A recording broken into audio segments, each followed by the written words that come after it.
When we think of early humans, the Neanderthals are often among the first that come to mind. They've been portrayed as brutish, primitive, and less intelligent than modern humans. But recent research is painting a much more complex and fascinating picture. So, who were the Neanderthals and what really happened to them? Neanderthals, or Homo neanderthalensis, were a distinct species or subspecies of archaic humans that lived in Europe and parts of Western Asia. They first appeared around 400,000 years ago and survived until roughly 40,000 years ago. That's an incredibly long time, much longer than our own species. Homo sapiens has been around. Physically, Neanderthals were adapted to the cold climates of Ice Age Europe. They were stocky and muscular, with wide noses and strong limbs ideal for retaining body heat. Their skulls were slightly larger than ours on average, though shaped differently, with prominent brow ridges and elongated faces. For decades, Neanderthals were seen as primitive cavemen, but modern archaeology has shattered that stereotype. Evidence shows they made and used complex tools, controlled fire, built shelters, and even wore clothing. Some of their tools, like the Mousterian hand axes and scrapers, were highly specialized.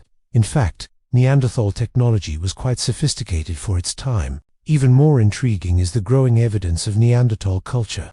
Fossils suggest they cared for injured or elderly individuals, indicating a sense of community and compassion. Some were buried with objects that may have had symbolic meaning, perhaps even early signs of ritual or belief. They also created simple art, including carvings and pigments, and possibly music, as suggested by flutes made from animal bones. So, if they were this advanced, why did the Neanderthals disappear? That question has puzzled scientists for years.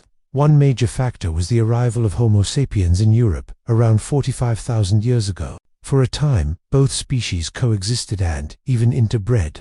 In fact, today, most people of non-African descent carry between 1% and 2% Neanderthal DNA. This genetic legacy is a clear sign that we didn't just replace Neanderthals, we interacted with them.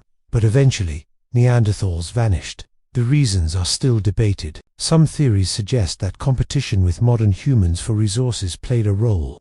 Others propose that climate changes reduced their food supply or disrupted their way of life. It's also possible that small population sizes made them more vulnerable to extinction over time. Whatever the cause, the disappearance of Neanderthals marks a turning point in human history. They were our closest evolutionary cousins, and their story is part of our story. Today, the study of Neanderthals continues to evolve, thanks to advances in genetics, archaeology, and anthropology.